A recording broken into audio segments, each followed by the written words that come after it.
Hi, Lawrence LeBrocq, Managing Partner of Garces, Grabler, and LeBrocq. Welcome to Victim to Victory, Tragedy Over Triumph. Today we have Bill Biggs with us. Bill Biggs is creator of the Master Plan, and he's well known nationally as a gentleman who builds, scales law firms and focuses on the culture of the law firm to get the best results for the clients that the attorneys represent. Welcome to the show, Bill. Thanks, Lawrence. Glad to be here. Excited. Nice to have you. We're going to take you all the way back to the beginning. Talk to us a little bit about your childhood. My childhood was unconventional, but I have a lot of fond memories. I was raised primarily by my mom and my grandmother. My mom was an ICU nurse, worked nights, and so because of that, I spent a lot of time with my grandmother. She would take me to school and pick me up from school, and so not a conventional home or family unit, but a lot of love, a lot of discipline. We didn't have a lot, but I have a lot of great memories and learned a lot of really important lessons from those two ladies. And where did you grow up? Killeen, Texas. Most people would know it for Fort Hood. It's a military community. A lot of military history in my family, and it is actually the Fort Hood and Killeen. Fort Hood's the Army base, Killeen is the city, but Fort Hood is the largest military installation in the world. So lots of GIs running around. So being brought up by two ladies, a mom and a grandmom, was one the soft touch and one was the stern, or was it a combination? You know, I don't think there was a whole lot of soft touch involved.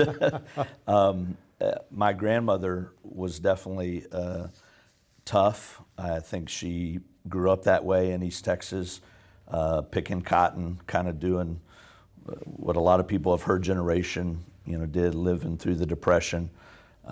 Multiple siblings, they were poor. And she went through a lot in her life, and that made her tough.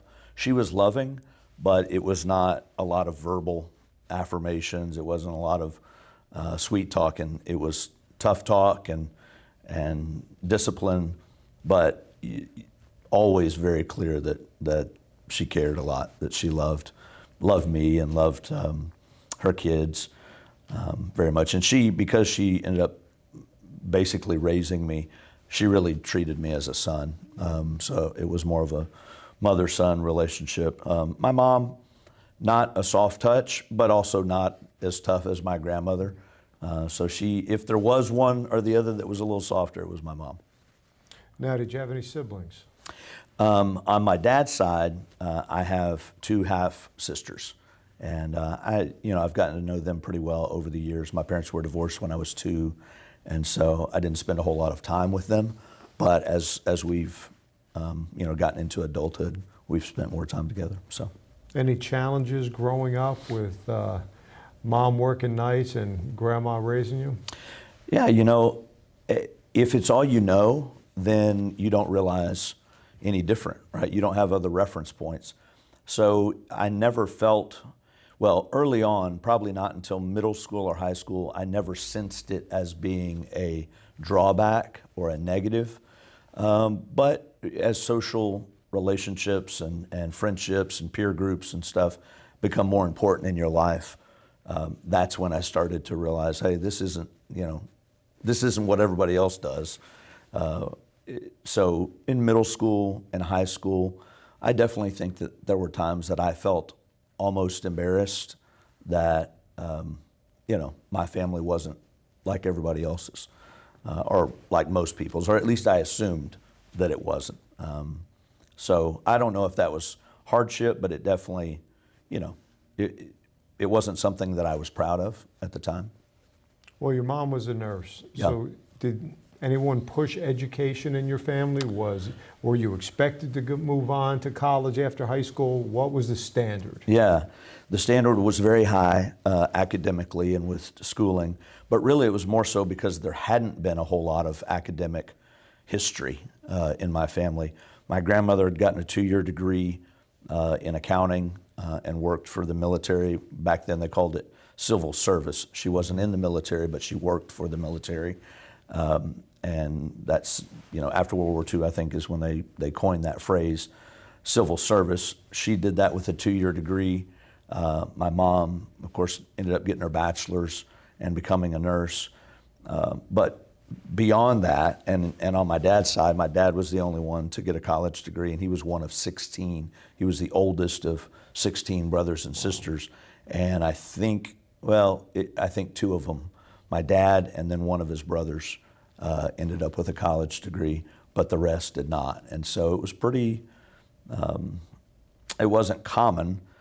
But I think because of that, my mother and particularly my grandmother pushed. I didn't even know there was an option to not go to college. That was expected, and doing well in school was expected. And you did well in school, went to college. Where'd you go to school? I did my undergrad at Texas A&M, and then I ended up getting a master's in counseling psychology from A&M as well. And then after that, was extremely fortunate years later in my professional life to be accepted into what's called an executive prep course. I did get credit hours for it, so I can say I have credit hours from Harvard, but it was called the core program for executive leadership and business analytics. So with your background, how did that transition into working with law firms and Yeah. lawyers? Well, that's a much longer story than you want to hear all the details about. But I was a pastor for 10 years, and then after that, I started my own business in media, and with a good friend, we started a magazine back when they actually had magazines, and it went really, really well, and it expanded. We started several others. We bought a newspaper. He had experience in radio, so we dabbled in that a little bit, and that was going really well until we realized, paper was going away, magazines were going away, and so we sold. And around the same time that we sold, I was still doing a little media training and working with athletes. I had a little bit of a background in that as well. But one day I was approached by a guy who was a director of operations at a local law firm, and the rest is history. He asked me if I was interested in helping a law firm with some consulting, leadership consulting. I did that, and that developed into becoming eventually the COO of that law firm. And I loved it. It hit on all cylinders, things that I tell people, I don't think I knew what I wanted to be when I grew up until I was in my late 30s or 40s, because I didn't understand, really what my giftings were, what was I really good at, what was I wired to do. But that opportunity in that law firm, just everything hit on all cylinders, and I loved it. It was a lot to learn, and that grew. And that was 15 years ago, and the rest is history. It's been an amazing ride since then. So how does being a counselor and a pastor, how does that tie into being a COO or working with a law firm? Yeah, so mentioning that I didn't really know what I wanted to be when I grew up until I was in my late 30s or 40s, I realized that what I really love the most, and what I hope that I'm decent at, is I love to see people succeed. I really enjoy watching someone reach their full potential. And I tend to have an eye for it, where I can see, somebody and see their gifts and see their skills. And I think a lot of that was learned. Some of that's inherent, but also that was refined. That skill was learned during the time that I was doing a lot of counseling as a pastor and through my master's program. So when I started to work in the professional world or the business world, starting my own company and then later coming on board with law firms, I really think that passion to see people succeed and reach their full potential, along with being a very competitive person, I love to see a group of those people, each individual maximizing their potential. You put them together and then you win. You go out and you compete. I played sports all my life. I was one of those, true fanatics when I played, and as a fan, I hate to lose. I hate it, and so I always enjoy watching people grow, putting them together, seeing them as a team grow, and I think that when I did figure out what do I want to be when I grow up, or what am I, how am I wired, I'm a coach. That's what I do. I coach people and I coach teams. And I love to win, but I also really enjoy the people that I'm with. And I love them. I enjoy seeing that. And so once that translated into a law firm setting, law firms are very competitive. The industry is extremely competitive. And so for me, it was a great fit and has been. So there's so many types of law firms. Mm-hmm. Corporate, criminal, estate planning. What made you get involved with personal injury law firms that represent injured victims? Yeah, really a fascinating story there. When I was approached by this friend who was working for a personal injury firm, and I knew nothing about personal injury law. I didn't know anything about any kind of law firm. Fortunately, I had not had too many run-ins with the law. So it actually took me, when I was doing the consulting and when they asked me to come on full time, it took me 2 or 3 months to really process through, can I believe in this? Is this something that I can really pour myself into? Because if I don't feel that, then that's not good for them, that's not good for me. I don't function well. I don't function at my best if I don't believe in something.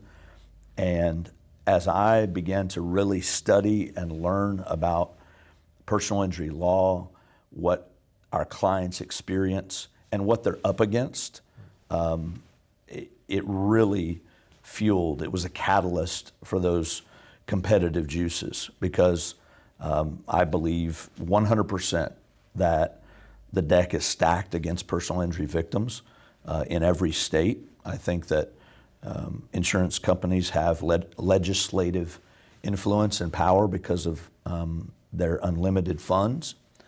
And so therefore, people who are hurt at the fault of another through the negligence of someone else, if they don't have a lawyer, they're going to get screwed.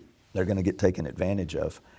Learning that, diving into that, and then realizing that I can do something about that, and the better I build each team member, the better I build the team, the bigger we get, the more people we're going to help and protect them from what I think is an out of balance system. So I never wanted to be in any other type of law once I realized. I personally don't, I can't imagine any other type of law being nearly as satisfying for someone if you want a sense of purpose, and I do. So what do you look for in an attorney then if you want them to zealously represent a victim? Yeah. What are the characteristics of a good personal injury lawyer? Yeah, seen a lot of them, hired a lot of them, worked with a lot of them, and I think the things that stand out to me, obviously they need to be highly intelligent. They need to be really smart folks. I think they need to be driven, ambitious.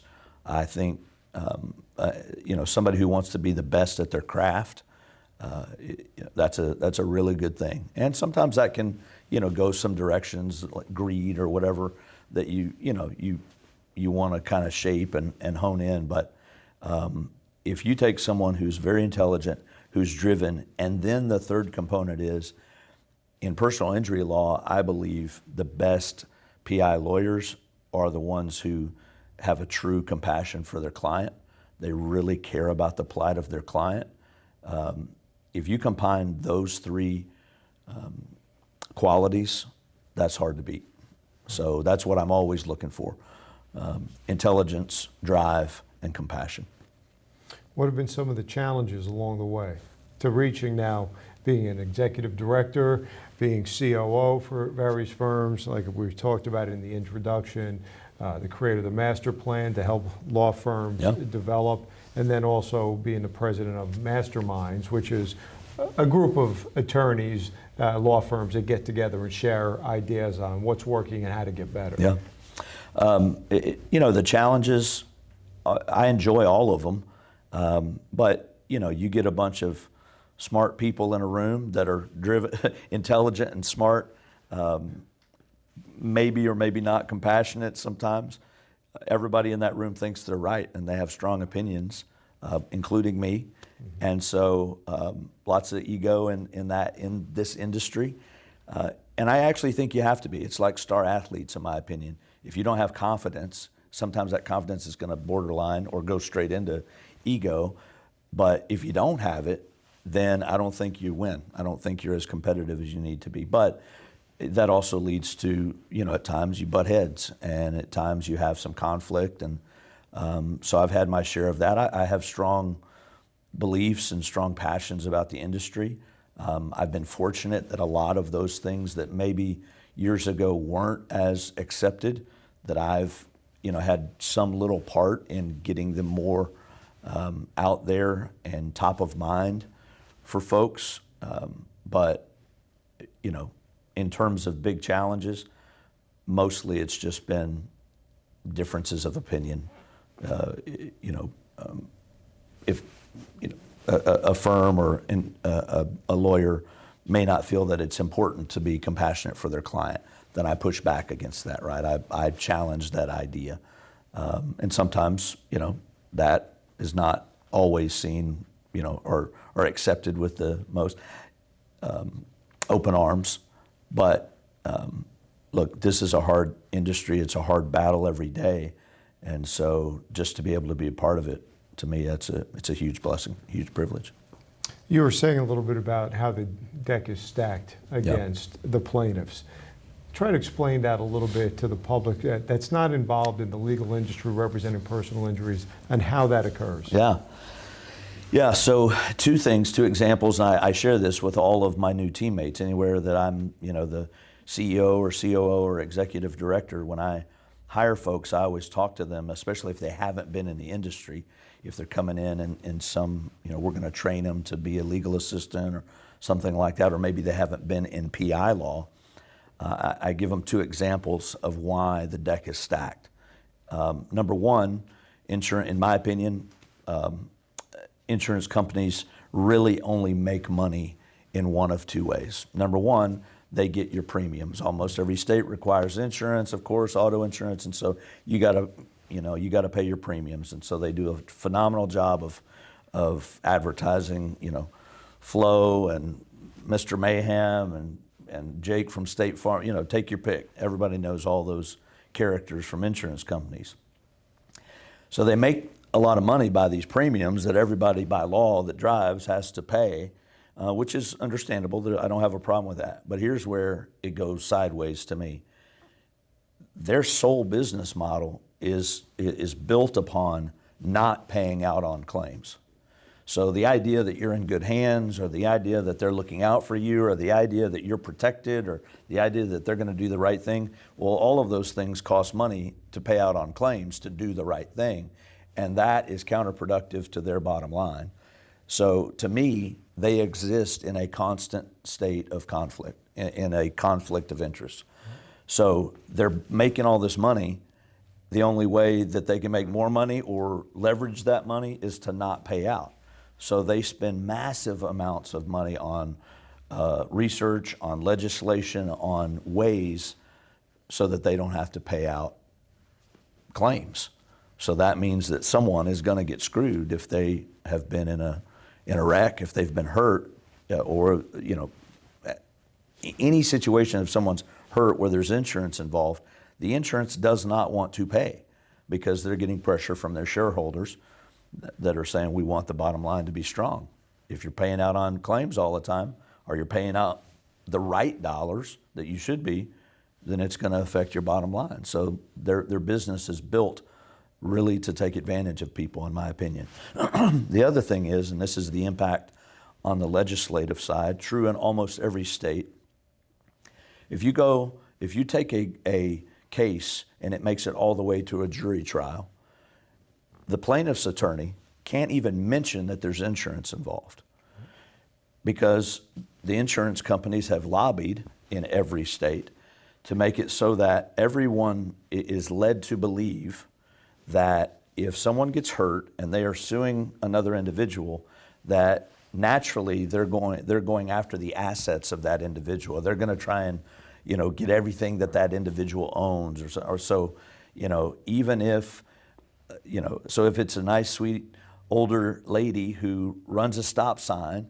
and harms someone badly in a wreck, the other side, the defense side, the insurance company, is going to make it seem as though the PI lawyer and their client are greedy and are trying to take this old lady's retirement and all this stuff, which is complete garbage. If people knew, if a jury knew reasonably, that said, hey, here's the insurance, there's insurance to cover this individual who committed the wrong. We are asking for a reasonable amount to take care of this person who did nothing wrong and got hurt, and there's insurance to cover it. That's what insurance is for. We ask you to consider compensating this person based upon the insurance policy that the defendant holds. If people knew that, then obviously it would be very fair, but it's not, because insurance companies don't want that jury to know that there's insurance money. So because of, that makes me livid that they get away with that. Because of it, I believe, and I tell everybody who's ever worked with me, I have not lost one night of sleep. I have never batted an eye at getting huge verdicts, huge settlements, seeing our clients get as much money as possible, because I know it's a drop in the bucket compared to all the people who get taken advantage of. And if anybody has any question about how much insurance companies are making, I think they were just saying that this year's Super Bowl for a minute commercials, $100 million. It's incredible how much the commercials are. And I guarantee you will see at least a quarter of the commercials will be insurance companies. Yeah. And they're spending that kind of money. And it's all to get the public in their favor. That's right. It's flow and, like you said, good hands, but it's actually a very evil business model. It's all a ruse. To take as much money as they can in for their stockholders and pay out as little as possible is their business model. That's right. So how do we take a victim and make them victorious in the personal injury world? Yeah, if I could flip one switch, it would be that every person who's ever harmed by the negligence or fault of someone else, they need to hire a lawyer. The biggest issue is that people, PI lawyers have a certain stereotype or stigma, which I'm convinced has been planted and pushed by the insurance industry.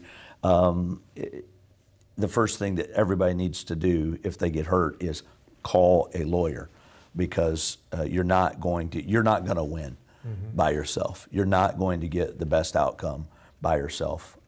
Nobody does. You need a very good lawyer. And so just, at GGL, what we do is as soon as someone calls, we assess how can we help this person? What can we do?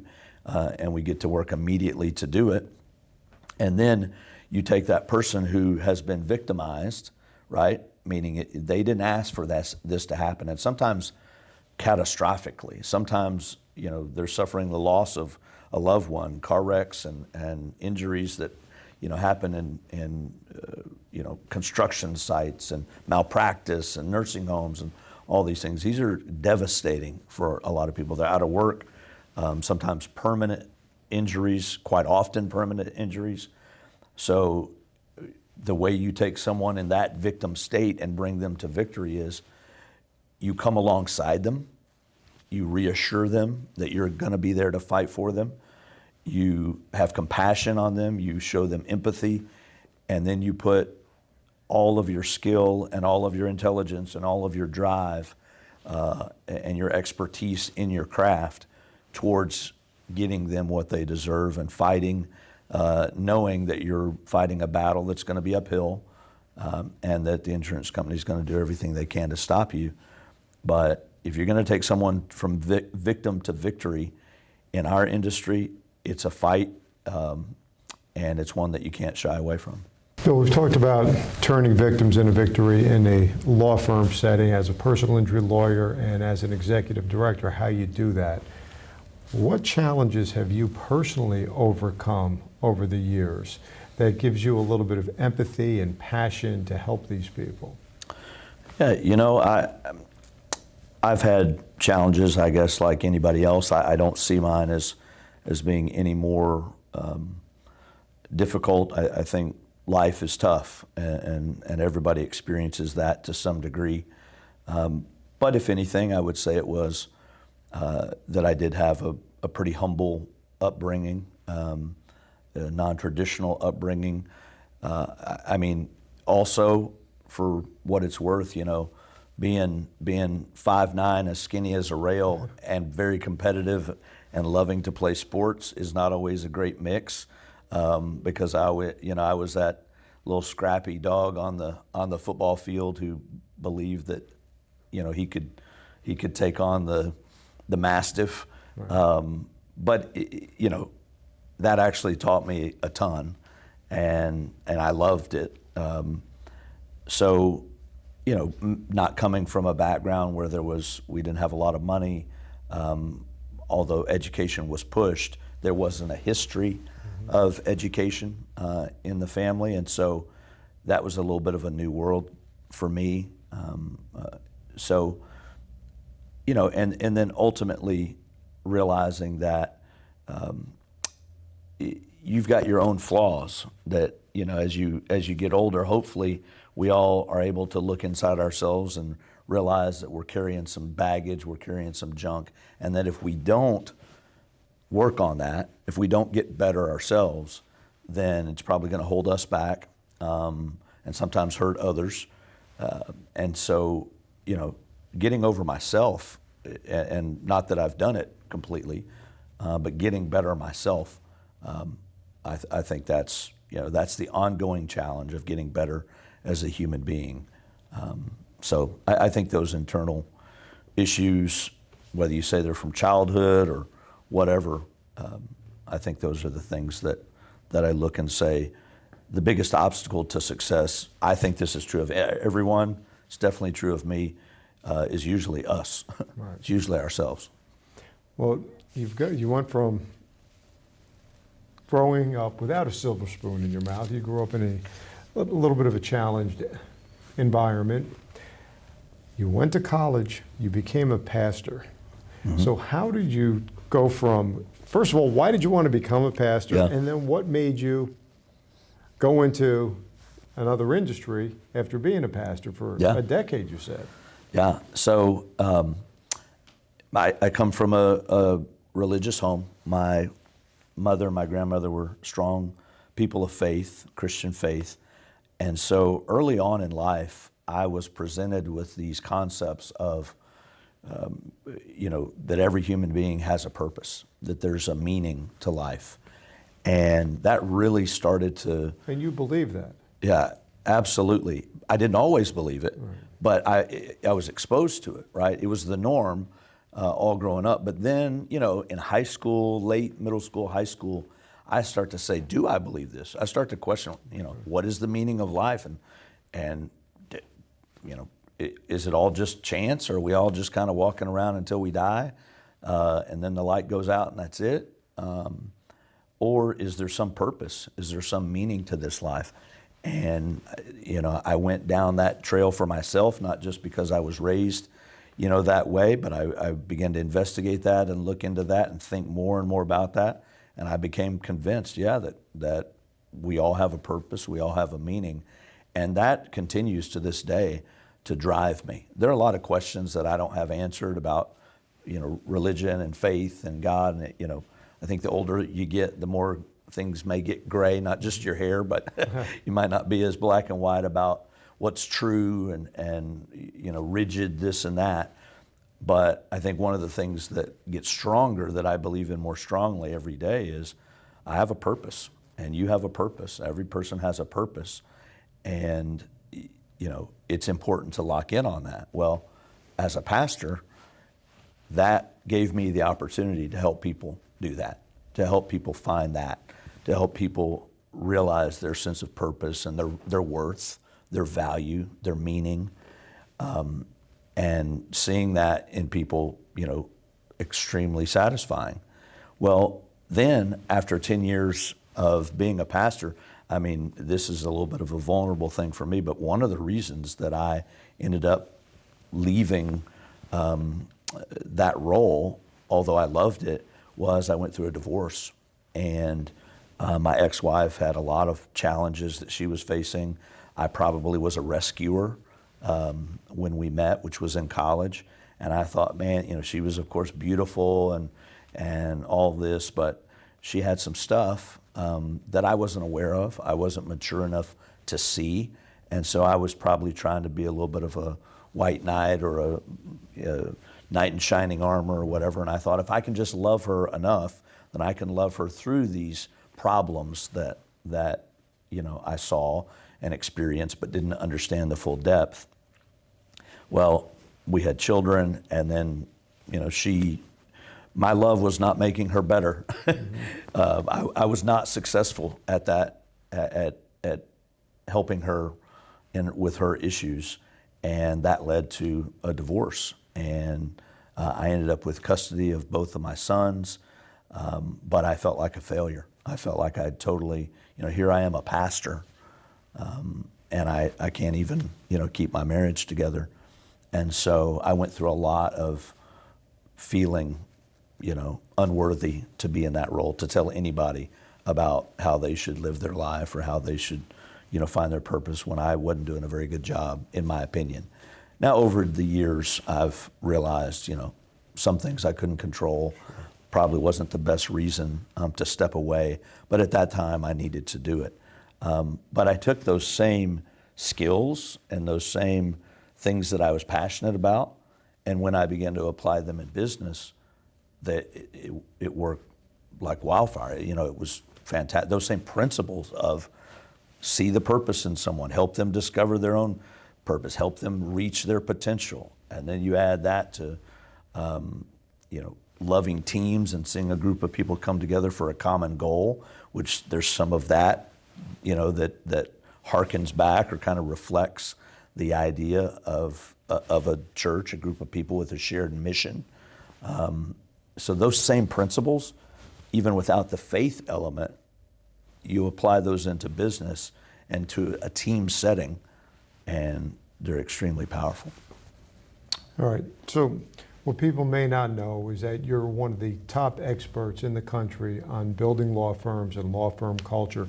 You've consulted or worked with firms in Texas, California, St. Louis, all over the country. Mm-hmm. You're currently the executive director with GGL. If there were three things you could tell people to focus on to become the best they can be in whatever endeavor they want to pursue, what would be those three characteristics or qualities that they need to develop and concentrate on? Love that question. In no particular order, not saying that any one is more important than the other, but the three things I would say: number one, become self-aware and open to growth. And I'm saying this as one thing. Know yourself. Realize that you have certain, you know, drawbacks. You have certain weaknesses. You have certain issues that need to be dealt with. And everyone should have a desire to get better, to be a better human being. And that starts with self-analysis. That starts with being self-aware, taking feedback, learning from your situations. I'm very hard-headed at times, not being so hard-headed, and being willing to grow, being willing to learn, wanting to be the best version of yourself you can be, and then wanting that growth and doing something about it. Self-growth, self-improvement, I think that's absolutely critical for anyone in any profession. It's just critical for relationships. It's critical in every way. The second thing I would say is, it's kind of a next step of that. Learn what your giftings are. Learn what you're good at. What are you designed to do? And then apply that, nurture that, grow that, foster those gifts. Find what you're good at and maximize it. Become the absolute best version of yourself in terms of not just your emotional or internal makeup. That's step one. The second one is the performance element of you, the things that you can do, grow them. Just like an athlete who starts to realize, man, I can put the ball through the hoop. I can do that really well. Well, if they want to be great, they realize it's not just the talent, it's not just the gift, they're going to have to maximize it. So they practice same way. Find out what you're good at and start practicing it and get better and better and better. And then the third thing I would say, and of course this is kind of from my bent, I would say develop a deep sense of value for other human beings. I don't know of anywhere in life that's going to harm you. I don't know anywhere in life. I mean, yeah, maybe you'll get taken advantage of here or there in a moment because you were kind and someone doesn't reciprocate it. But what's the alternative? The alternative is to be jaded by the world, to be hardened by the world, and then to treat other people poorly just because you're self-protective. That usually doesn't ever lead anywhere good. So grow internally, grow your skills and your performance, and grow to care about other people. We had an MMA fighter, Eric Nolan, and he had a question for you. He says, with your background, why would you ever want to work with lawyers?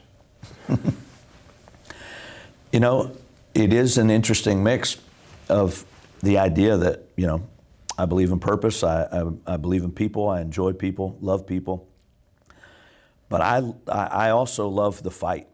I love competitive environments. I love to just compete in whatever it is. And lawyers do that every day. And in this case, lawyers compete on behalf of victims, on behalf of the little guy. So to me, I'm wired to care about people and I'm wired to fight. What better thing to be in than in personal injury law? Well, to be in personal injury law, you're going to deal with some lawyers. So I've enjoyed it. You know, even though it has its challenges, of course, but what doesn't? And challenges are good. So, yeah, tell him I said it's because I like to fight just like he does. Is there anything else you'd like to add before we end our session today? You know, one piece that I learned while being a counselor, working with people who had been victimized, was that, and these are people who really serious sexual abuse, traumatic victimization of various kinds, child abuse.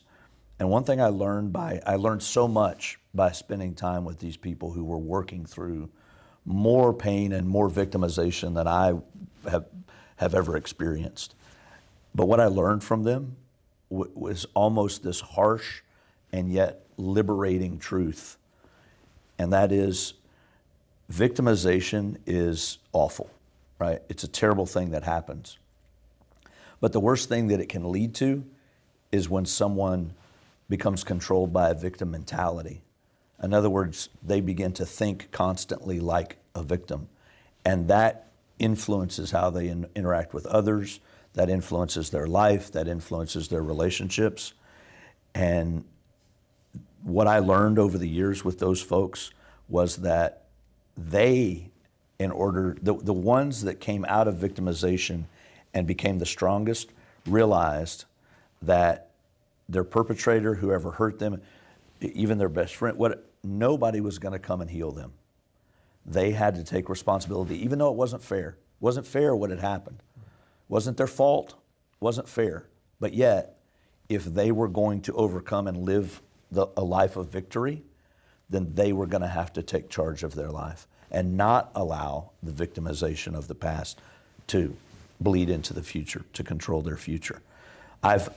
In learning from that and realizing we all have experienced some level of victimization, most of us, fortunately, not to the degree of those types of victims, but we can all learn from that. And I've learned a lot from that, that I always want to believe that whatever situation I'm in, I'm not going to blame it on somebody, even if there's somebody to blame, because that doesn't help anything. You can't do anything with that. But when you learn that you've got the influence, the power over your own life to make necessary changes, I think that's the most freeing and liberating and one of the most powerful truths a human being can experience. It's been a pleasure, Bill. Thanks, Lawrence. Thanks for being on Victim to Victory. Thank you. Appreciate you.